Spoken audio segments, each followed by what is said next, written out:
ಕ್ರಿಸ್ತನಲ್ಲಿ ಪ್ರಿಯರೇ, ಯೇಸುವಿನ ಹೆಸರಿನಿಂದ ವಿಡಿಯೋ ನೋಡ್ತಾ ನಮ್ಮನ್ನ ಎಲ್ಲರಿಗೂ ಯೇಸುವಿನ ಹೆಸರಿಂದ ನಿಮಗೂ ನನ್ನ ಪ್ರೀತಿಯಿಂದ ವಂದನೆ ನಿಮಗೆ ಸಲ್ಲಿಸುತ್ತೇನೆ. ಈ 5ನೇ ತಿಂಗಳಿಗೆ ನಾವು ಬಂದಿದ್ದೇವೆ. 5ನೇ ತಿಂಗಳು ಮೊದಲನೇ ವಾರದಲ್ಲಿ ದೇವರ ಕೃಪೆಯಿಂದ ನಾವು ಇಲ್ಲಿ ಕೂಡಿ ಬಂದಿದ್ದೀವಿ. ಆತನ ಕೃಪೆ ಇಲ್ಲದೆ ಇದ್ರೆ ನಾವು ಒಬ್ರಿಗೊಬ್ರು ವಿಡಿಯೋದಿಂದ ಸಂಚಕ್ಕೆ ಸಾಧ್ಯವಿರಲಿಲ್ಲ.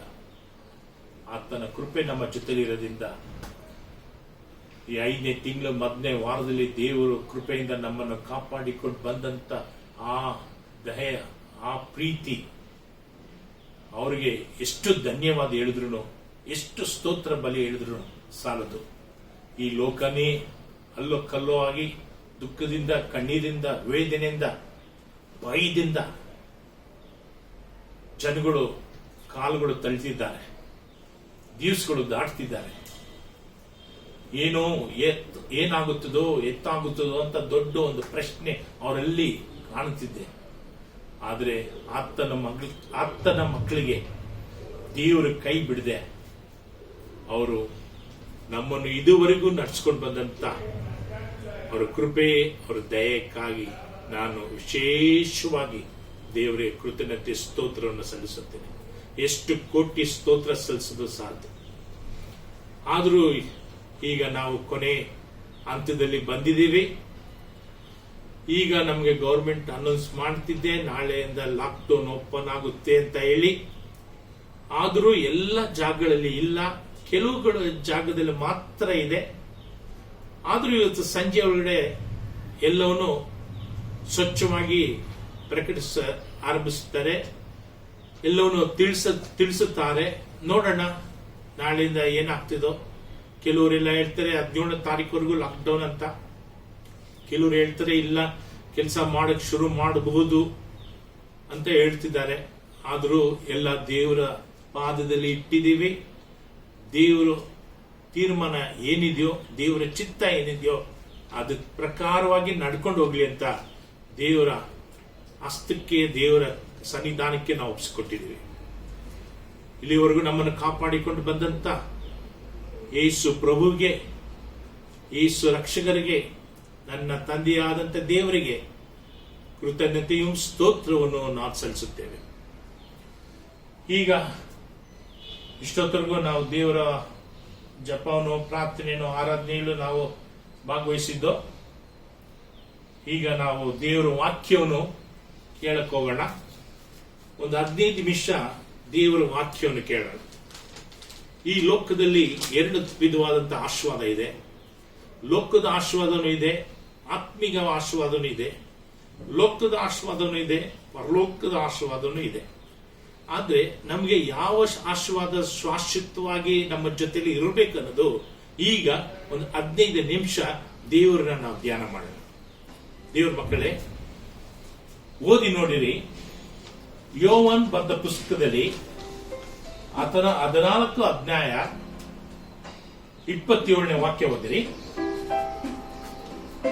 ಶಾಂತಿಯನ್ನು ನಿಮಗೆ ಬಿಟ್ಟು ಹೋಗುತ್ತೇನೆ, ನನ್ನಲ್ಲಿರುವಂತಹ ಶಾಂತಿಯನ್ನು ನಿಮಗೆ ಕೊಡುತ್ತೇನೆ. ಶಾಂತಿಯನ್ನು ನಾನು ಬಿಟ್ಟು ಹೋಗುತ್ತೇನೆ, ನನ್ನಲ್ಲಿರುವಂತಹ ಶಾಂತಿಯನ್ನು ನಿಮಗೆ ಕೊಡುತ್ತೇನೆ. ನನ್ನಲ್ಲಿರುವಂತಹ ಶಾಂತಿಯನ್ನು ನಿಮಗೆ ಕೊಡುತ್ತೇನೆ. ಲೋಕವು ಕೊಡುವ ರೀತಿಯಿಂದ ನಾನು ನಿಮಗೆ ಕೊಡುವುದಿಲ್ಲ. ಲೋಕವನ್ನು ಕೊಡುವಂತ ಒಂದು ಶಾಂತಿ ನಾನು ನಿಮಗೆ ಕೊಡೋದಿಲ್ಲ. ನಿಮ್ಮ ಹೃದಯವು ಕಳವಳಗೊಳ್ಳದಿರಲಿ. ನಿಮ್ಮ ಹೃದಯವನ್ನು ಇಲ್ಲದೆ ಇರಲಿ. ಹೆದರದಿರಲಿ. ಯಾವುದಕ್ಕೂ ಭಯಪಡದೇ ಇರಿ. ಓದಿ ಇಂಗ್ಲಿಷ್ ಅಲ್ಲಿ. Peace I leave with you, my peace I give unto you. Not as the world giveth, give I unto you. Let not your heart be troubled, neither let it be afraid. Let not your heart be in trouble, neither let it be afraid. Either let it be afraid. ನಿನ್ನ ಹೃದಯವನ್ನು ಕಲಗೊಳ್ಳದೆ ಇರಲಿ. ಈಗ ನಮ್ಮ ಹೃದಯಗಳು, ನಮ್ಮ ಯೋಚನೆಗಳು ದಿಕ್ಕದಲ್ಲಿ 4 ಕಡೆ ಎಳ್ಕೊಂಡು ಹೋಗ್ತಿದೆ.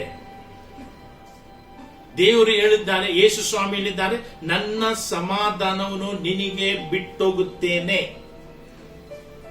ಲೋಕ ತರದಿರಂತ ಒಂದು ಸಮಾಧಾನ. ಹಾಗಾದ್ರೆ ಲೋಕದಲ್ಲಿ ಒಂದು ಸಮಾಧಾನ ಇದೆ, ದೇವರ ಹತ್ರ ಒಂದು ಸಮಾಧಾನ ಇದೆ, ಆತ್ಮಿಕದಲ್ಲಿ ಒಂದು ಸಮಾಧಾನ ಇದೆ. ಅದು ದೇವರಿಂದ ಕೊಡಲ್ಪಟ್ಟ ಒಂದು ಸಮಾಧಾನ. ಈ ಸಮಾಧಾನ ಎಷ್ಟು ಜನ ಮಧ್ಯದಲ್ಲಿ ಈಗ ಇದೆ ಅಂತ ಸ್ವಲ್ಪ ಕಣ್ಮುಚ್ಚಿ ಯೋಚನೆ ಮಾಡಿ. ಹಣದಿಂದ ಸಮಾಧಾನ ಬರುತ್ತದ? ಲೋಕ ಹಣದಿಂದ ಸಮಾಧಾನ ಕೊಡುತ್ತದೆ. ಸ್ಥಾನ ಮಾನವನ್ನು ಕೊಟ್ಟು ಸಮಾಧಾನ ಕೊಡ್ತಾರೆ. ಇಲ್ಲ ಮನೆಯಲ್ಲಿ ರೇಷನ್ ತುಂಬಾ ತುಂಬಿದ್ರೆ ಅದಕ್ಕೊಂದು ಸಮಾಧಾನ ಇರ್ತದೆ. ಇಂಥ ಸಮಾಧಾನ ಯಾವಾಗೂ ತಾತ್ಕಾಲಿಕವಾಗಿ ಸ್ವಲ್ಪ ಸಮಯ ಮಾತ್ರ ಇರುತ್ತದೆ ಹೊರತು ಸದಾ ಕಾಲ 24 ಗಂಟೆ ತಾಸು ನಮ್ಮ ಜೊತೆ ಇರಬೇಕಾದಂತ ಸಮಾಧಾನ ನಮ್ಮ ಹತ್ರ ಇರೋದಿಲ್ಲ. ಏನೇ ಕಾರಣದಿಂದಲೂ ಯಾವ ಸಮಯದಲ್ಲಿಯೂ ಯಾವ ಕ್ಷಣದಲ್ಲಿ ಈ ಲೋಕ ಸಮಾಧಾನ ನಮ್ಮನ್ನು ಬಿಟ್ಟು ಹೋಗಕ್ಕೆ ಸಾಧ್ಯವಾಗಿರ್ತದೆ, ಸಿದ್ಧವಾಗಿರ್ತದೆ. ಆದರೆ ದೇವರು ಕೊಡಂತ ಒಂದು ಸಮಾಧಾನ, ಈ ಸಮಾಧಾನ ಹೊಂದಿಕೊಳ್ಳೋ ಮಕ್ಕಳುಗಳು, ಈ ಸಮಾಧಾನ ಇಟ್ಟುಕೊಂಡಿರೋ ಮಕ್ಕಳು, ಅವರಲ್ಲಿ ಏನೇ ಇರ್ಲಿ, ಏನೇ ಇಳದೆ ಇರಲಿ, ಏನೇ ಬರಲಿ, ಏನೇ ಬರದೆ ಹೋಗಲಿ, ಅವರಲ್ಲಿರುವಂತ ಸಮಾಧಾನ ಆ ಮಕ್ಕದಲ್ಲಿ ಒಂದು ಪ್ರಕಾಶವಾದಂತ ಬೆಳಕು, ಒಂದು ಸಂತೋಷ ಹೃದಯದಲ್ಲಿ ಅವರೊಟ್ಟಿಗೆ ಮಾತಾಡೋ ಸಮಯದಲ್ಲಿ ಕಾಣಲ್ಪಡುತ್ತದೆ. ಲೋಕ ಕೊಡಂತ ಸಮಾಧಾನ ಹಸುರಿನ ಹುಲ್ಲು ಮೇಲೆ ಇಬ್ನಿ ಬಿದ್ದು ಯಾವ ಕ್ಷಣದಲ್ಲಿ ಬಿಸಿಲು ಬಿದ್ದ ತಕ್ಷಣ ಹೆಂಗೆ ಕರಗಿ ಹೋಗ್ತದೆ, ಮಾಯ ಆಗ್ತದೋ ಆ ರೀತಿ ಲೋಕ ಸಮಾಧಾನ ತಾತ್ಕಾಲಿಕವಾಗಿ ಆಗ ಆಗ ಮಾಯ ಆಗುತ್ತದೆ. ಅದು ಶಾಶ್ವತವಾಗಿ ನಿಲ್ಲುವಂತ ಸಮಾಧಾನ ಇಲ್ಲ. ಅದಕ್ಕೆ ದೇವರು ಹೇಳಿದ್ರು, ನಾನು ನನ್ನ ಸಮಾಧಾನನು ನಾನು ನಿನ್ಗೆ ಕೊಡುತ್ತೇನೆ, ಲೋಕ ಸಮಾಧಾನ ನಿನ್ಗೆ ನಾನು ಕೊಡೋದಿಲ್ಲ. ಎಷ್ಟು ಮನೆಗಳಲ್ಲಿ, ಎಷ್ಟೋ ದೇವ್ರ ಮಕ್ಕಳ ಮನೆಗಳಲ್ಲಿ, ಎಷ್ಟು ಲೋಕದ ಜನ ಮನೆಗಳಲ್ಲಿ ಹಣಗಳು ತುಂಬಿದೆ, ಅನುಕೂಲಗಳು ತುಂಬಿದೆ, ಆಸ್ತಿ ಪಾಸ್ತಿಗಳು ತುಂಬಿದೆ. ಆದರೆ ಅವರೊಳಗಡೆ ಸಮಾಧಾನ ಇಲ್ಲ. ಕೋಟಿಗಟ್ಟಲೆ ಬ್ಯಾಂಕ್ ಬ್ಯಾಲೆನ್ಸ್ ಕೋಟಿಗಟ್ಟಲೆ ಬ್ಯಾಂಕ್ ಬ್ಯಾಲೆನ್ಸ್ ತೋರಿಸಿದ್ದೆ, ಆದ್ರೂ ಅವರೊಳಗೆ ಒಂದು ಸಮಾಧಾನ ಇಲ್ಲ. ಯಾಕೆಂದ್ರೆ ಅದು ಲೋಕಕ್ಕೆ ಸಂಬಂಧಪಟ್ಟ ಒಂದು ಸಮಾಧಾನ, ದೇವರಿಂದ ಒಂದರಂತ ಒಂದು ಸಮಾಧಾನ. ಈ ದೇವರ ಹತ್ರ ಒಂದು ಸಮಾಧಾನ ಯಾವಾಗ ಮನುಷ್ಯನ ಹತ್ರ, ಒಂದು ಮನುಷ್ಯ ಹತ್ರ, ಒಂದು ಕುಟುಂಬದ ಹತ್ರ ಇರುತ್ತದೆಯೋ,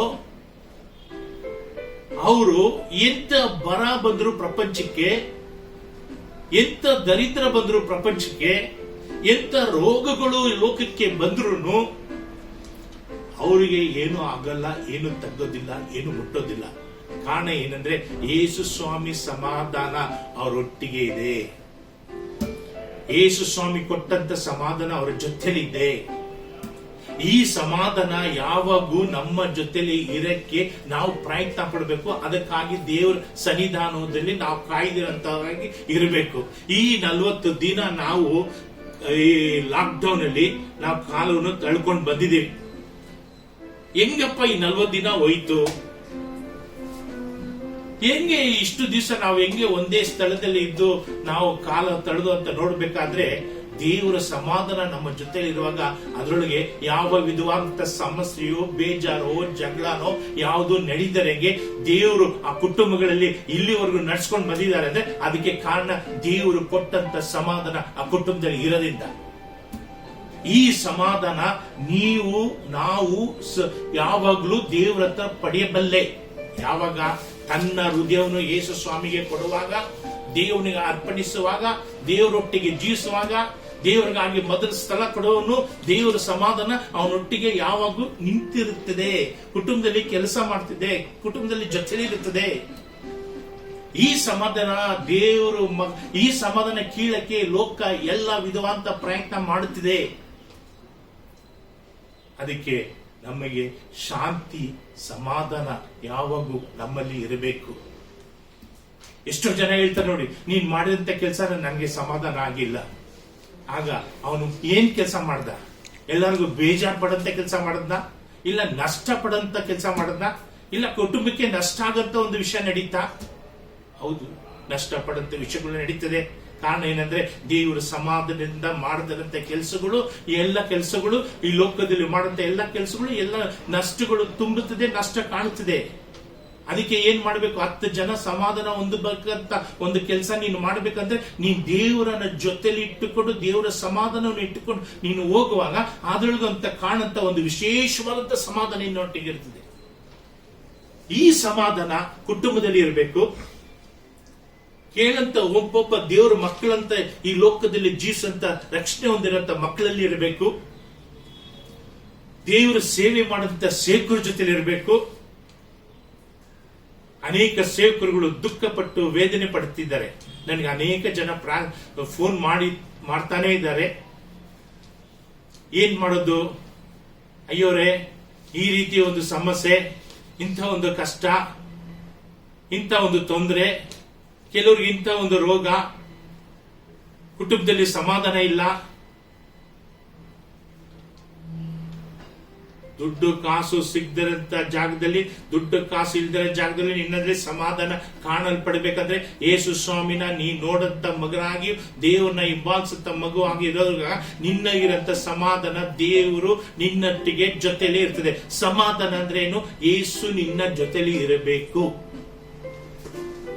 ಯಾವಾಗ ಯೇಸು ನಿನ್ನ ಜೊತೆಲಿ ಇದ್ದಾರೋ ಆಗ ಈ ಸಮಾಧಾನನು ನಿನ್ನೊಟ್ಟಿಗೆ ಇರ್ತದೆ.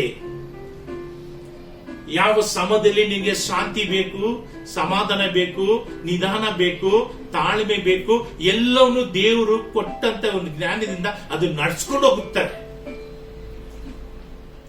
ಈ ಸಮಾಧಾನ, ದೇವರ ಸಮಾಧಾನ ನಮ್ಮಲ್ಲಿ ಇರ್ಬೇಕಂದ್ರೆ ಮೇನ್ ಒಂದು ವಿಷಯ ಇದೆ. ಆ ವಿಷಯ ಏನಪ್ಪಾ ಅಂದ್ರೆ, ನಮಗೆ ಇರೋದ್ರಲ್ಲಿ ನಾವು ತೃಪ್ತಿಯಾಗಿದ್ರೆ ಈ ದೇವ್ರ ಸಮಾಧಾನ ನಮ್ಮೊಟ್ಟಿಗೆ ನಿಲ್ತದೆ. ಯಾವಾಗ ಈ ಮನುಷ್ಯನಿಗೆ ತೃಪ್ತಿ ಇಲ್ವೋ ಅವನು ದೇವರ ಸಮಾಧಾನ ಅವನು ಕಾಣಕ್ಕಾಗೋದಿಲ್ಲ. ಲೋಕದಲ್ಲಿ ತುಂಬ್ತಿದ್ರೆ, ಲೋಕದಲ್ಲಿ ಕೇಳ್ತಿದ್ರೆ, ಲೋಕದಲ್ಲಿ ನೋಡ್ತಿದ್ರೆ, ಲೋಕ ಜನ ನೋಡ್ತಿದ್ರೆ ಇವನು ದೇವರ ಸಮಾಧಾನ ಕಳ್ಕೊಳ್ಳುವಂತ ಒಂದು ಪರಿಸ್ಥಿತಿ ಬರ್ತದೆ.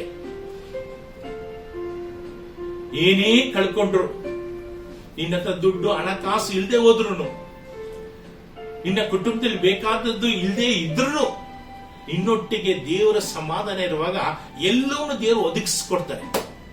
ಯಾವ ರೂಪದಲ್ಲಾಗ್ಲಿ, ಯಾವ ದಾರಿಲಾಗ್ಲಿ, ಯಾವುದೇ ಒಂದು ವಿಷಯದಲ್ಲಿ ಆಗ್ಲಿ ದೇವರು ಅವನಿಗೆ, ತನ್ನ ಮಕ್ಕಳಿಗೆ ದೇವರು ಒದಗಿಸ್ಕೊಡ್ತಾರೆ. ಕಾರಣ ಏನಂದ್ರೆ ದೇವರ ಸಮಾಧಾನ ಅವನೊಟ್ಟಿಗೆ ಇರ್ತದೆ ಅಂತ ಹೇಳಿ.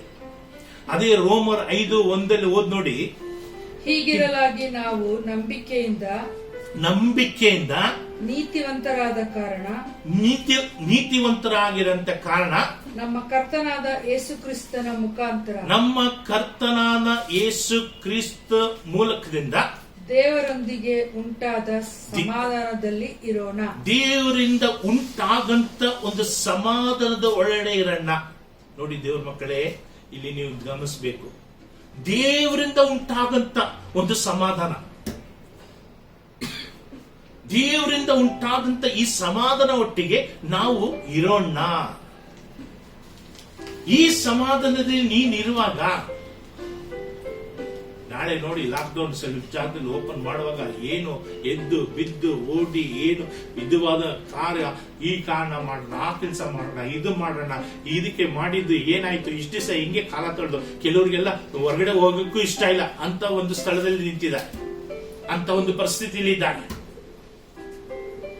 ಯಾಕೆ? ಇವ್ರು ಕೊಡಂತ ಡಿಸಿಷನ್ ಪೂರ್ಣವಾದಂತ ಮನಸ್ಸಿಗೆ ಸಮಾಧಾನ ಆದಂತ ಡಿಸಿಷನ್ ಕೊಟ್ಟಿಲ್ಲ. ಇದಕ್ಕೆ ನಾವು ಹೋಗ್ಬೇಕಾ ಹೋಗ್ಬೇಡವಾ ಅಂತ ಕೆಲವರಿಗೆಲ್ಲ ಯೋಚನೆನೂ ಆಗಿದೆ, ಭಯನೂ ಹಿಡಿದಿದೆ, ಎಲ್ಲವನ್ನೂ ಹಿಡಿದುಕೊಂಡಿದೆ. ಮನೆಗಳಲ್ಲಿ ಫ್ಯಾಮಿಲಿನ ಅವ್ರನ್ನ ಕಲ್ಸ್ಕೊಡಕ್ಕೇನೆ ಯೋಚನೆ ಮಾಡ್ತಿದ್ದಾರೆ. ಬೇರೆ ಕಡೆ ಎಲ್ಲ ಹರಡಿ ನಿಂತಿದೆ, ಈ ಸ್ಥಳದಲ್ಲಿ ಮಾತ್ರ ಇಲ್ಲ. ಈ ಸ್ಥಳದಲ್ಲಿ ಬರೋದಿಲ್ಲ ರೋಗ ಅನ್ನೋದು, ಈ ವೈರಸ್ ಬರೋದಿಲ್ಲ ಅಂತ ಏನ್ ಗ್ಯಾರಂಟಿ? ಹೆಂಗೆ ನಾವು ಇರೋದು ಅನ್ನೋದು ಒಂದು ಪ್ರಶ್ನೆ, ಒಂದು ಯೋಚನೆ, ಒಂದು ಭಯ ಮನುಷ್ಯನ್ಗೆ ಹಿಡಿದಿದೆ. ಆದ್ರೆ ದೇವರಿಂದ ಕೊಡಪಟ್ಟ ಒಂದು ಸಮಾಧಾನ, ವಾಕ್ಯ ಓದಿ, ಅದು 5:1. ಹೀಗಿರಲಾಗಿ ನಾವು ನಂಬಿಕೆಯಿಂದ ಯಾವ್ದ್ರಿಂದ? ನಂಬಿಕೆಯಿಂದ ನಾವು ನೀತಿವಂತರಾದ ಕಾರಣ ನಮ್ಮ ಕರ್ತನಾದ ಯೇಸು ಕ್ರಿಸ್ತನ ಮೂಲಕ ಹೌದು, ದೇವರೊಂದಿಗೆ ಉಂಟಾದ ಸಮಾಧಾನದಲ್ಲಿ ಇರೋಣ. ದೇವರಿಂದ ಉಂಟಾಗಂತ ಸಮಾಧಾನದೊಟ್ಟಿಗೆ ಇರೋಣ. ನಂಬಿಕೆ ಇರಬೇಕು ನಮ್ಮಲ್ಲಿ. ಯೇಸು ಸ್ವಾಮಿ ನಮ್ಮನ್ನು ಕೈ ಬಿಡೋದಿಲ್ಲ. ಯಾವುದಕ್ಕೂ ನಾವು ಚಿಂತೆ ಪಡಬೇಕಾಗಿಲ್ಲ. ದೇವರು ನಮ್ಮ ಜೊತೆಲಿದ್ದಾರೆ ಅಂತ ಒಂದು ನಂಬಿಕೆ, ದೃಢವಾದಂತ ನಂಬಿಕೆ ಇರುವಾಗ ಯೇಸು ಸ್ವಾಮಿಯಿಂದ ಉಂಟಾದಂತ ಒಂದು ಸಮಾಧಾನ ನಿನ್ನೊಟ್ಟಿಗೆ ಕೆಲಸ ಮಾಡ್ತಿದೆ. ಇಂಥ ಒಂದು ಸಮಾಧಾನ ಮನುಷ್ಯ ಇರುವಂತ ಮನುಷ್ಯಗಳಲ್ಲಿ ಯಾವ ಕಾರಣದಿಂದ ನೀವೇನೇ ಮಾತಾಡಿದ್ರು, ಏನೇ ಇದು ನಡೆದ್ರು, ಏನೇ ಸಮಸ್ಯೆ ನಡೆದ್ರು, ಏನೇ ದುಃಖ ನಡೆದ್ರು, ಏನೇ ಒಂದು ಪ್ರಶ್ನೆಗಳು ಎದ್ದು ಬಂದ್ರು, ಏನೇ ನ್ಯೂಸ್ಗಳು ಬಂದ್ರು ಅವ್ರು ಭಯ ಪಡೋದಿಲ್ಲ. ಕಾರಣ ಏನಂದ್ರೆ ಯೇಸು ಸ್ವಾಮಿ ಸಮಾಧಾನ ನನ್ನೊಟ್ಟಿಗೆ ಇದೆ, ದೇವರು ನನ್ನ ಜೊತೆಲಿದ್ದಾರೆ. ದೇವ್ರ ಮಕ್ಕಳೇ, ಅದೇ ರೋಮರ 14:17 ಓದ್ ನೋಡಿ. ಲೋಕದಲ್ಲಿ ತಿನ್ನೋದು ಕುಡಿಯೋದು ಇಂದ ಸಮಾಧಾನ ಸಿಗಲ್ಲ. ಯಾಕೆಂದರೆ ತಿನ್ನುವುದು ಕುಡಿಯುವುದು ದೇವರ ರಾಜ್ಯವಲ್ಲ. ನೀತಿಯು ಸಮಾಧಾನವು ಪವಿತ್ರಾತ್ಮನಿಂದ ಆಗುವ ಆನಂದವೂ ಆಗಿದೆ. ಆನಂದದಿಂದ ಆಗುತ್ತದೆ, ಪವಿತ್ರಾತ್ಮದಿಂದ ಆಗುತ್ತದೆ. ಸಮಾಧಾನವು, ಆನಂದವು, ಸಂತೋಷವು ಎಲ್ಲ ಅವರೊಟ್ಟಿಗೆ ಬೆರೆತಿ ನಮ್ಮ ಜೊತೆಲಿ ಬರ್ತದೆ. ತಿನ್ನೋದು ಕುಡಿಯೋದ್ರಿಂದ ಸಮಾಧಾನ ಇಲ್ಲ. ಮನೆಯಲ್ಲಿ ತುಂಬಾ ತುಂಬಿದ್ರೆ ಮಾತ್ರ ಸಮಾಧಾನ ಬರ್ತದೆ ಅಂತ ನೆನೆಸ್ಬೇಡಿ. ಅದು ತುಂಬಿರುವಾಗನೇ ಅವಾಗನೇ ಜಗಳಗಳು ಶುರು ಆಗ್ತದೆ. ಸಣ್ಣ ಜಗಳ ಶುರು ಆಗಿ ದೊಡ್ಡ ಜಗಳ ಆಗಿ ದೊಡ್ಡದಾಗಿ ಒಬ್ರಿಗೊಬ್ರು ಮುಖ ಮುನ್ಸ್ಕೊಂಡು ಒಬ್ರಿಗೊಬ್ರು ಮಾತಾಡದೆ ಅಂತ ಪರಿಸ್ಥಿತಿನೂ ಬರ್ತದೆ. ಕುಡಿಯೋದ್ರಿಂದ ಸಮಾಧಾನ ಬರೋದಿಲ್ಲ. ಈಗ ಎಷ್ಟೋ ಜನ ಬಾರ್ಗಳು, ವೈನ್ ಶಾಪ್ಗಳು ಮುಚ್ಚಿದ್ದಾರೆ. ಈ ಗೌರ್ಮೆಂಟ್ ಮುಚ್ಚಿದ್ರಿಂದ ಎಷ್ಟೋ ಜನ ಅದು ಕುಡಿಯೋದಿಲ್ಲ ಅಂತ ಹೇಳಿ, ಕುಡಿಯೋದೇ ಇಲ್ಲ ಅಂತ ಹೇಳಿ ದುಃಖ ಪಟ್ಟು ಆತ್ಮಹತ್ಯೆ ಮಾಡಿಕೊಂಡಿದ್ರೆ ಎಷ್ಟೋ ಜನ ಆತ್ಮಹತ್ಯೆ ಮಾಡಿಕೊಂಡಿದ್ದಾರೆ. ಆಮೇಲೆ ಎಷ್ಟೋ ಜನ ಸತ್ತೋಗಿದ್ದಾರೆ. ನಿನ್ನ ಕುಡಿಯೋದಿಂದ ನಿಮಗೆ ಸಮಾಧಾನ ದಯವಿಟ್ಟು ಬರೋದಿಲ್ಲ. ಈ ಕುಡಿಯೋದು ಯಾಕೆ, ಏನಕ್ಕೆ ಕುಡಿಯೋದ್ರಿಂದ ನಿನ್ಗೆ ಸಮಾಧಾನ ಬರ್ತದ? ನಿನ್ನ ಶರೀರದಲ್ಲಿ ಒಂದು ಸಮಾಧಾನ ಬರ್ತದ? ಅದು ಎಷ್ಟು ತಾತ್ಕಾಲಿಕವಾಗಿ 3 ತಾಸು ಮಾತ್ರವೇ. ಈಗ 40 ದಿನ 45 ದಿನ ನಿನಗೆ ಕುಡಿ, ವೈನ್ ಶಾಪು, ಬಾರ್ ಶಾಪು ಎಲ್ಲ ಮುಚ್ಚಲ್ಪಟ್ಟಿದೆ. ಇವಾಗ ಎಷ್ಟು ಜನ ಏನು ದುಃಖ ಪಟ್ಟು ವೇದನೆ ಆಗಿದೆ. ಯಾವಾಗ ಅಂಗಡಿ ತೆಗೆದ್ರೆ ಸಾಕು, ನಾನು ಓಡೋಗಿ ಬಾಟ್ಲೆ ತಗೊಂಡ್ ಬಂದು ಮನೆಯಲ್ಲಿ ಕೂತ್ಕೊಂಡು ಕುಡಿಯೋಣ ಅಂತ ಒಂದು ಮಟ್ಟಕ್ಕೆ ಜನಗಳು ನಿಂತಿದ್ದಾರೆ. ಕಾರಣ ಏನಂದ್ರೆ ಲೋಕದ ಸಮಾಧಾನ. ನೀನು ಕುಡಿಯೋದ್ರಲ್ಲೋ ತಿನ್ನೋದ್ರಲ್ಲೋ ನಿನಗೆ ಸಮಾಧಾನ ಸಿಗೋದಿಲ್ಲ. ಅದರಿಂದ ನಿನಗೆ ಪ್ರಶ್ನೆಗಳು, ಕಷ್ಟಗಳು, ದುಃಖಗಳು, ವೇದನೆಗಳು, ನಿನ್ನ ಕುಟುಂಬದಲ್ಲಿ ಇಕ್ಕಟ್ಟುಗಳು, ಎಲ್ಲ ಸಮಸ್ಯೆಗಳು ಸ್ಟಾರ್ಟ್ ಆಗ್ತದೆ. ಆದ್ರೆ ದೇವರ ರಾಜ್ಯ, ಪರಲೋಕ ರಾಜ್ಯವನ್ನು ಕೊಡಂತ ಒಂದು ಸಮಾಧಾನ, ಒಂದು ವಿಶೇಷವಾದಂತ ಸಂತೋಷ ಪಡಂತ ಸಮಾಧಾನ ಇರ್ಲಿ ಇಲ್ಲದೆ ಹೋಗ್ಲಿ, ಅವನೊಟ್ಟಿಗೆ ಸಮಾಧಾನ.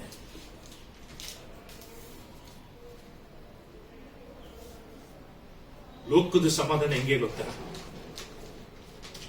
ಎಲ್ಲ ಇದೆ ಅಂದ್ರೆ ಅವನೊಟ್ಟಿಗೆ ಸಮಾಧಾನ. ಎಲ್ಲ ಹಣಕಾಸುಗಳು ಬೇಕಾದದ್ದು ಎಲ್ಲ ಮನೇಲಿ ತುಂಬಿದೆ. ಅವನ ಮಾತಲ್ಲಿ ಸಮಾಧಾನ ಇಲ್ಲ, ಅವನ ಮಕ್ಕದಲ್ಲಿ ಸಮಾಧಾನ ಇಲ್ಲ. ಅವನು ಯೋಚನೆ ಮಾಡುವಂತ ಯೋಚನೆಯಲ್ಲಿ ಬರಂತ ಮಾತುಗಳಿಂದ ಅವನಿಗೆ ಸಮಾಧಾನ ಇಲ್ಲ. ಇದೇ ಲೋಕದ ಸಮಾಧಾನ. ಅವನಿಗೆ ಇನ್ನೂ ತೃಪ್ತಿ ಇಲ್ಲ. ಎಲ್ಲ ಇದೆ, ಇನ್ನೂ ಬರಬೇಕು. ಆಸ್ತಿ ಪಾಸ್ತಿ ಇದೆ, ಇನ್ನೂ ಕೆಲವು ಆಸ್ತಿ ಮೇಲೆ ಕಣ್ಣು. ಆ ಯೋಚನೆ, ಆ ದುಃಖ, ಆ ಒಂದು ಪ್ರಯಾಸ, ಅದಕ್ಕೆ ಪ್ರಯತ್ನ ಮಾಡ್ತಾನೆ. ಅದ್ರ ಕೋರ್ನಲ್ಲಿ ನಷ್ಟ ಆಗ್ತದೆ, ಸಮಾಧಾನ ಕಳ್ಕೊಳ್ತಾನೆ. ಆದ್ರೆ ದೇವ್ರು ಕೊಡುವಂತ ಸಮಾಧಾನ, ದೇವ್ರ ಮಕ್ಕಳಿಗೆ ಇರೋಂಥ ಸಮಾಧಾನ ಎಂತ ಸಮಾಧಾನ ಗೊತ್ತಾ? ಏನು ಇರೋದಿಲ್ಲ. ಆದ್ರೆ ಎಲ್ಲ ಇರೋ ರೀತಿಯಲ್ಲೇ ಕಾಣಲ್ಪಡ್ತದೆ. ಕಾರಣ ಏನಂದ್ರೆ ದೇವ್ರ ಸಮಾಧಾನ ಅವನ ಜೊತೆ.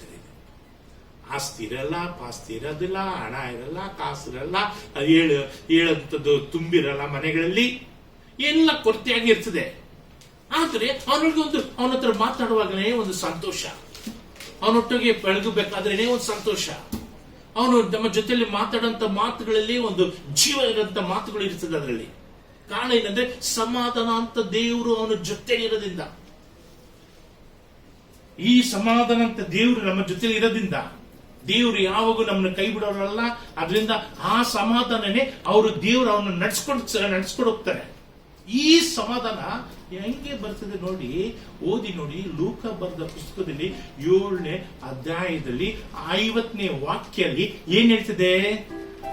ಆತನು ಆ ಆತನಿಗೆ ಆ ಹೆಂಗಸಿಗೆ ನಿನ್ನ ನಂಬಿಕೆಯೇ ನಿನ್ನನ್ನು ರಕ್ಷಿಸಿದೆ, ನಿನ್ನ ನಂಬಿಕೆಯೇ ನಿನ್ನ ರಕ್ಷಿಸಿದೆ, ಅದೇ ಸಮಾಧಾನದಿಂದ ಹೋಗು, ಅದೇ ಸಮಾಧಾನದಿಂದ ನೀನು ಹೊರಟು ಹೋಗು ಎಂದು ಹೇಳಿದನು.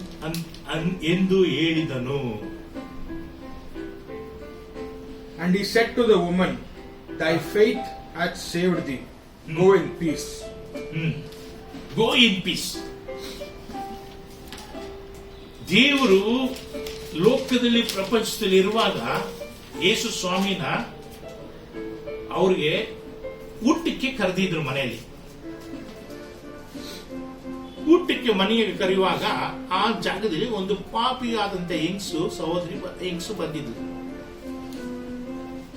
ಆ ಹೆಂಗಸು ಅನೇಕ ಜನರನ್ನ ಯಾಮಾರಿಸಿ ವಿಚಾರದ ಪಾಪದಲ್ಲಿ ಪಳಗಂತ ಒಂದು ಹೆಂಗಸು, ಪಾಪಿಯಾದಂತ ಹೆಂಗಸು ಅಂತ ಇಡೀ ಪ್ರಪಂಚದಲ್ಲಿ ಆಗಿನ ಕಾಲದಲ್ಲಿ ಅಲ್ಲಿರಂತ ಜನಗಳಿಗೆ, ಎಲ್ಲ ವಟಾರ ಜನಕ್ಕೆ, ಗ್ರಾಮ ಜನಗಳಿಗೆ ಎಲ್ಲರಿಗೂ ಗೊತ್ತಿರಂತ ವಿಷಯನೇ. ಆ ಹೆಂಗಸು ಬಂದು ದೇವರ ಪಾದದಲ್ಲಿ ಬಿದ್ದು ತನ್ನ ಇಟ್ಟಂತ ಒಂದು ತೈಲದ ಇದು ಓದಿ ನೋಡಿ, ಆ ಪುಸ್ತಕದಲ್ಲಿ ಓದಿ ನೋಡಿ. 36 ಓದಿ. ಫರಿಸಾಯರಲ್ಲಿ ಒಬ್ಬನು ಆತನನ್ನು ತನ್ನ ಜೊತೆಯಲ್ಲಿ ಊಟ ಮಾಡಬೇಕೆಂದು ಬೇಡಿಕೊಂಡವಾಗ ಆತನು ಫರಿಸಾಯರ ಮನೆಗೆ ಹೋಗಿ ಊಟಕ್ಕೆ ಒರಗಿಕೊಂಡನು. ಊಟಕ್ಕೆ ಹಿಡಿಕೊಂಡರು. ಆಗ ಅಲ್ಲಿ ಒಂದು ಪಾಪಿಯಾದಂತ ಒಂದು ಸ್ತ್ರೀ ಅಲ್ಲಿ ಬಂದಳು. ನೀನು ಓದಮ್ಮ ಇಂಗ್ಲಿಷ್ ಅಲ್ಲಿ. And behold, a woman in the city, which was a sinner, when she saw that Jesus sat at a meal in the Pharisee's house, brought an abstaker boss of ointment. Okay, 37, 38. And stood at his feet, behind him weeping, and began to wash his feet with tears. And began wash his feet with tears. And did wipe them with the hairs of her head. ಆಗ ತನ್ನ ಯೇಸು ಸ್ವಾಮಿ ಪಾದವನ್ನು ತನ್ನ ಕಣ್ಣೀರಿಂದ ಯೇಸು ಸ್ವಾಮಿ ಪಾದವನ್ನು ತೊಳೆದು ನಂತರ ಆ ನೀರನ್ನು ತೊಳೆದ ನಂತರ ಎಷ್ಟು ಕಣ್ಣೀರು ಅಕ್ಕಿಗೆ ಬಂದಿರಬೇಕು.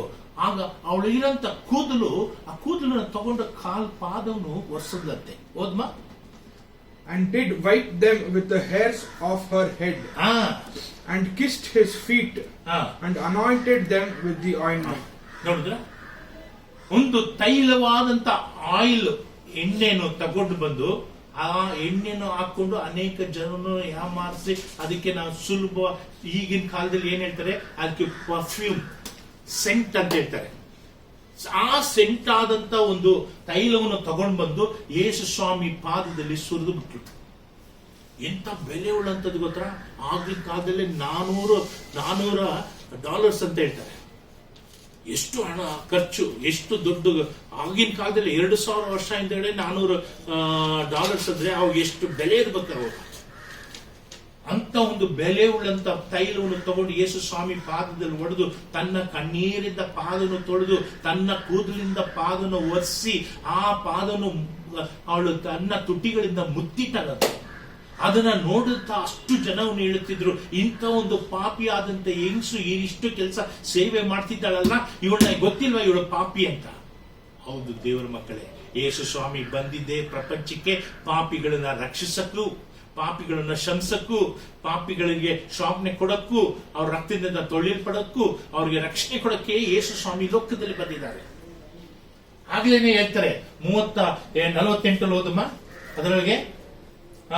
Then he said to her, your sins are forgiven. Your sins are forgiven. ನಿನ್ನ ಪಾಪಗಳನ್ನು ಕ್ಷಮಿಸಲ್ಪಟ್ಟಿದೆ. ಎಲ್ಲರಿಗೂ ಆಶ್ಚರ್ಯ ಆಗ್ತದೆ, ಯಾರಪ್ಪ ಇವರು ಅದ್ಭುತ ಮಾಡೋರು ದೇವ್ರು ಅಂತ ನಾವು ತಿಳ್ಕೊಂಡಿದ್ದು. ಕಣ್ಣಿಲ್ಲದವ್ರಿಗೆ ಕಣ್ಣು ಕೊಡ್ತಾರೆ, ಕಾಯಿಲೆ ಇರೋರಿಗೆ ಕಾಯಿಲೆನ ವಾಸೆ ಮಾಡ್ತಾರೆ, ಜ್ವರ ಇದ್ದವರಿಗೆ ಜ್ವರನ ವಾಸಿ ಮಾಡ್ತಿದ್ದಾರೆ, ಕುಷ್ಠರೋಗಿನ ವಾಸಿ ಮಾಡ್ತಿದ್ದಾರೆ. ಈಗ ಮಾತ್ರ ನಾವು ತಿಳ್ಕೊಂಡಿದ್ದೀವಿ. ಆದ್ರೆ ಪಾಪಗಳನ್ನು ಕ್ಷಮಿಸುವಂತ ದೇವರು ಇವರು ಯಾರಾಗಿರ್ಬೇಕು? ಎಲ್ಲರಿಗೂ ಒಂದು ಚಿಂತೆ, ಭಯ ಉಂಟಾಯ್ತು. ಆಕೆನ ಕ್ಷಮಿಸೋದು ಮಾತ್ರವಲ್ಲ, ಇಷ್ಟು ಪ್ರಪಂಚದಲ್ಲಿ ಆ ತೈಲವನ್ನು ಬುಕ್ಕಿಯನ್ನು ಇಟ್ಟುಕೊಂಡು ಎಷ್ಟು ಜನರನ್ನು ಯಾಮಾರಿಸಿ ತನ್ನ ಜೀವನವನ್ನು ಜೀವಿಸಿಕೊಂಡು ತನ್ನ ಜೀವನ ನಡೆಸಿಕೊಟ್ಟಿದ್ದಿಲ್ಲೋ, ಅಷ್ಟೆಲ್ಲ ಮಾಡಿನೂ ಅವಳಿಗೆ ಸಮಾಧಾನ ಅನ್ನೋದು ಇರಲಿಲ್ಲ. ಜೀವನದಲ್ಲಿ ಸಮಾಧಾನ ಇರಲಿಲ್ಲ ಅವಳಿಗೆ. ಅನೇಕ ಗಂಡಸರುಗಳು, ಅನೇಕ ಯೌವನಸ್ಥರುಗಳು ಅವಳ ಹಿಂದ್ಗಡೆ ಹೋದ್ರು ಆಕೆಗೆ ಸಮಾಧಾನ ಇರಲಿಲ್ಲ. ಎಷ್ಟೇ ಹಣವಾದಂತ ಬೆಲೆ ಉಳ್ಳಂತ ತೈಲವನ್ನು ಸೆಂಟು ಜೊತೆಲಿ ಇಟ್ಕೊಂಡ್ಗಳಿಗೆ ಸಮಾಧಾನ ಇರಲಿಲ್ಲ. ಮನೆ ಮಟ್ಟ ಇರುವಾಗಲೂ ಸಮಾಧಾನ ಇರಲಿಲ್ಲ. ಆದ್ರೆ ಯೇಸು ಸ್ವಾಮಿ ತನ್ನ ಪಾಪಗಳನ್ನು, ಅವಳು ಮಾಡಂತ ಪಾಪಗಳನ್ನು ಕ್ಷಮಿಸಿದ ನಂತರ ಅವಳಿಗಿರಂತ ಒಂದು ಆನಂದ, ಒಂದು ಸಂತೋಷ ಹೇಳ್ತಿರೋದಂಥದ್ದು. 50 ಓದ್ ನೋಡಿ, ಅದನ್ನೇ ದೇವ್ರು ಏನ್ ಹೇಳ್ತಾರೆ, 50:7-50 ದೇವರು ಹೇಳಿದ್ರು, ನೀ Thy faith hath saved thee. ನಿನ್ನ ನಂಬಿಕೆ 7:50 ಅದೇ ವಾಕ್ಯನು ಓದ್ರಿ. ಅದ್ರಲ್ಲಿ ಏನಿದೆ? To the woman, thy faith hath saved thee. ಇಲ್ಲಪ್ಪಿ, ನಂಬಿಕೆ ಒಟ್ಟಿಗೆ ಹೋಗು, ನಿನ್ನ ಪಾಪನು ಕ್ಷಮಿಸಲ್ಪಟ್ಟಿದೆ, ಸಮಾಧಾನ ಒಟ್ಟಿಗೆ ಹೋಗು. ಲೂಕ 7:50 ಅದರಲ್ಲಿ ಕ್ಲೀನ್ ಆಗಿ, ಶುದ್ಧವಾಗಿ, ಕೊನೆಯ ವಾಕ್ಯದಲ್ಲಿ ಕ್ಲಿಯರ್ ಆಗಿ ದೇವರು ಹೇಳಿದ್ದಾರೆ. ಆದರೆ ಆತನು ಆ ಹೆಂಗಸಿಗೆ, ನಿನ್ನ ನಂಬಿಕೆಯೇ ನಿನ್ನನ್ನು ರಕ್ಷಿಸಿದೆ, ಅದೇ ಸಮಾಧಾನದಿಂದ ಹೋಗು ಎಂದು ಹೇಳಿದನು. ನಿನ್ನ ನಂಬಿಕೆಯೇ ನಿನ್ನನ್ನು ಕ್ಷಮಿಸಲ್ಪಟ್ಟಿದೆ, ನೀನು ಸಮಾಧಾನ ಒಟ್ಟಿಗೆ ನೀನು ಹೋಗು. ದೇವರ ಮಕ್ಕಳೇ, ಆಕೆಗೆ ಎಷ್ಟು ಭಾರವಾದಂತೆ ಹೃದಯವನ್ನು, ಪಾಪ ತುಂಬಿರಂತ ಪಾಪನು ಎಲ್ಲವನ್ನು ದೇವರು ತನ್ನ ಕ್ಷಣದಲ್ಲಿ ಕ್ಷಮಿಸಿ ಅವಳನ್ನ ಎಷ್ಟೋ ಹಣವನ್ನು ಕೊಟ್ಟು ಒಂದಕ್ಕೆ ಆಗದಂತ ಒಂದು ಸಮಾಧಾನ ದೇವರು ಆಕೆಗೆ ಆ ಕ್ಷಣದಲ್ಲಿ ಆ ಸಮಾಧಾನ ಕೊಟ್ಟು, ಸಮಾಧಾನದೊಟ್ಟಿಗೆ ನೀವು ಹೋಗೋಣಾಗ ಎಷ್ಟು ಆನಂದ, ಸಂತೋಷದಿಂದ, ಆ ಆರ್ಭಟದಿಂದ, ಆನಂದ, ಸಂತೋಷದಿಂದ ಹೋಗಿ ಗೊತ್ತ. ಅವಳು ಜೀವನ ಇರೋವರೆಗೂ ಯೇಸು ಸ್ವಾಮಿಗಾಗಿ ಜೀವಿಸಿದ್ಲು, ಯೇಸು ಸ್ವಾಮಿ ಹಿಂದಗಡೆ ಓಡಿದ್ಲು, ಯೇಸು ಸ್ವಾಮಿಗಾಗಿ ನಡೆದಲು, ಯೇಸು ಸ್ವಾಮಿಗಾಗಿ ಎಲ್ಲ ವಿಧವಾದ ಬಾಧೆಗಳು, ಕಷ್ಟಗಳು ಪಟ್ಲು, ಯೇಸು ಸ್ವಾಮಿಗೆ ಜೀವಿಸಿದ್ಲು, ಯೇಸು ರಾಜ್ಯದಲ್ಲಿ ಪ್ರವೇಶಿಸಿದ್ಲು. ಯೇಸು ಹೇಳಿದಂತ ಮಾತು ಅವಳಿಗೆ ಜೀವಮಾನ ಪೂರ್ತಿ ಅವಳು ದಿವಸವರೆಗೂ ಅವಳೊಟ್ಟಿಗೆ ದೇವ ಸಮಾಧಾನ ಇತ್ತು. ಈ ಸಮಾಧಾನ ನಮ್ಮೊಟ್ಟಿಗೆ ಸದಾಕಾಲ ಇರಬೇಕಂದ್ರೆ ಕೊನೆಯ ವಾಕ್ಯ ಓದ್ ನೋಡಿ. ನನಗೆ ಸಮಯ ಮುಗೀತು. ಫಿಲಿಪ್ಪರ್ 4:7 ಓದ್ರಿ. ಆಗ ಎಲ್ಲಾ ಗ್ರಹಿಕೆಯನ್ನು ಮೀರುವ ದೇವ ಶಾಂತಿಯು ನಿಮ್ಮ ಹೃದಯಗಳನ್ನು, ದೇವರ ಶಾಂತಿಯನ್ನು ನಿಮ್ಮ ಹೃದಯಗಳಲ್ಲಿಯೂ ಯೋಚನೆಗಳಲ್ಲಿಯೂ ಕ್ರಿಸ್ತ ಯೇಸುವಿನಲ್ಲಿ ಕಾಯುವುದು. ಕ್ರಿಸ್ತನ ಯೇಸುವಿನಲ್ಲಿ ಕಾಯುತ್ತದೆ.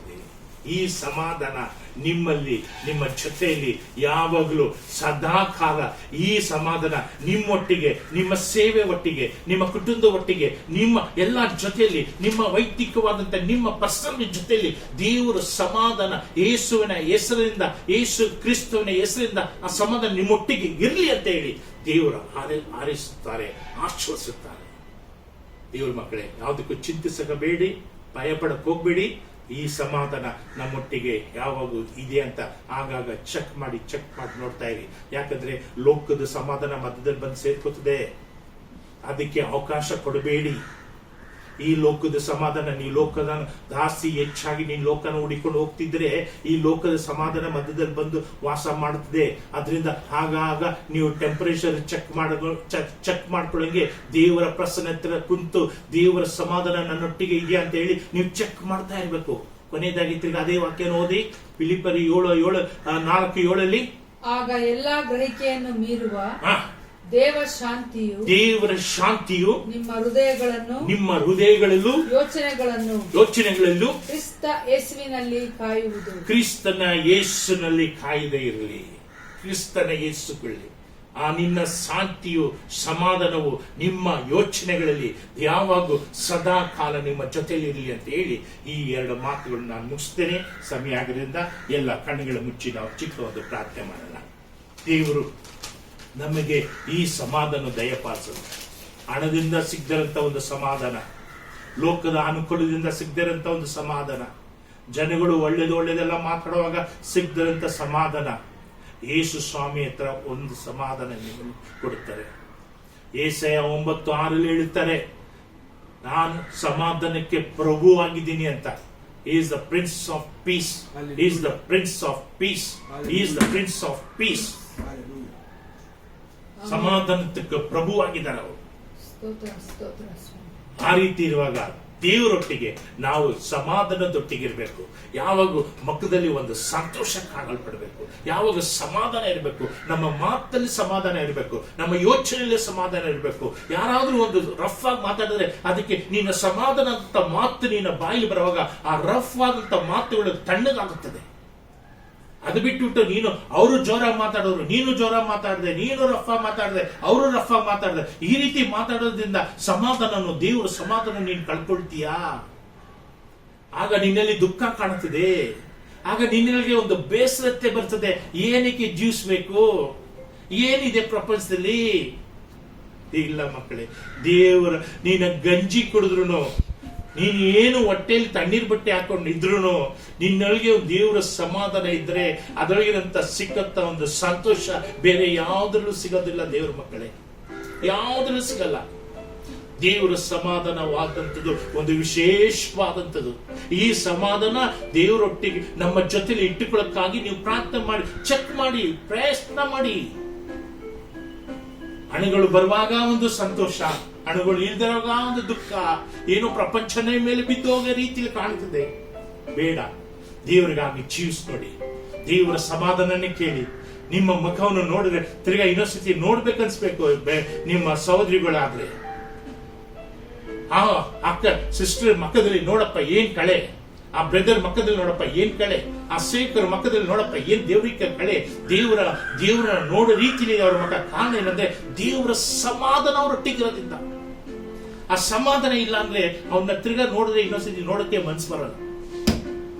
ಆಗ ಆ ರೀತಿ ಇರಬಾರ್ದು. ಯಾವಾಗೂ ನೀನ್ ನಗುಮುಖವಾಗಿರ್ಬೇಕು. ಯೇಸು ಸ್ವಾಮಿ ನಗುಮುಖವಾಗಿದ್ರು.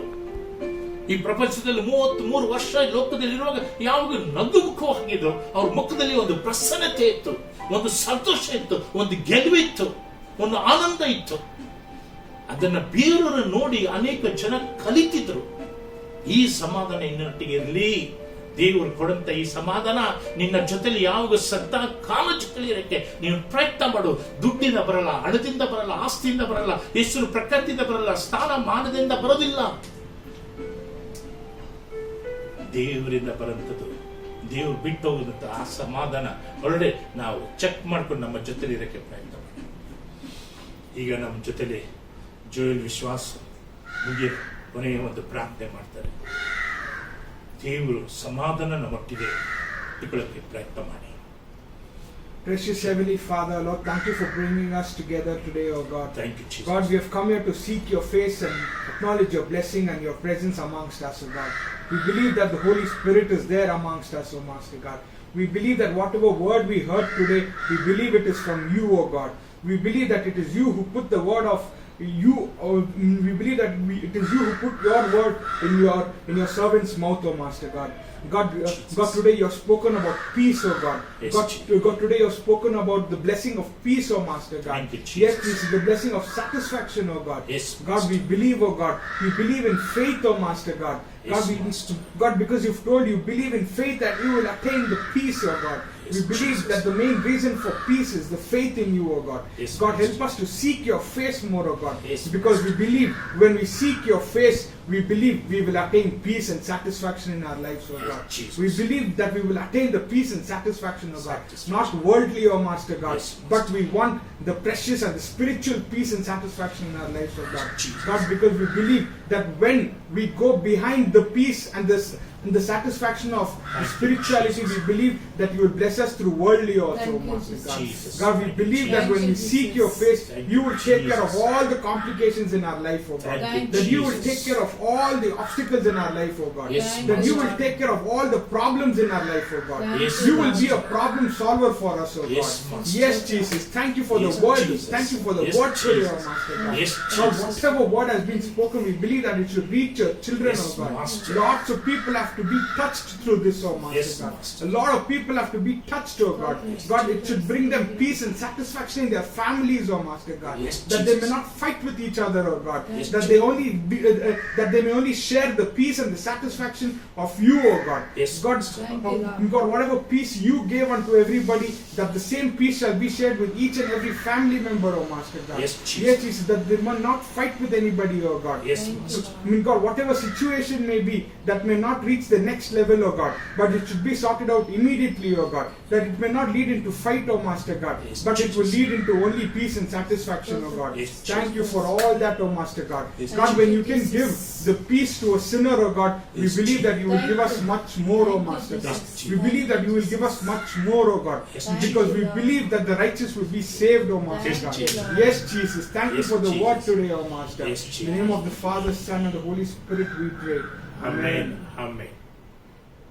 ದೇವ್ರ ಮಕ್ಕಳೇ, ಇಲ್ಲಿವರೆಗೂ ಕೇಳುತ್ತಾ ನಿಮ್ಮನ್ನು ದೇವರು ಆಶೀರ್ವದಿಸಲಿ. ದೇವರು ನಿಮ್ಮ ಜೊತೆಲಿರಲಿ. ಯಾವುದಕ್ಕೂ ಚಿಂತಿಸಬೇಡಿ. ದೇವರ ಸಮಾಧಾನ ನಿಮ್ಮೊಟ್ಟಿಗಿರಲಿ.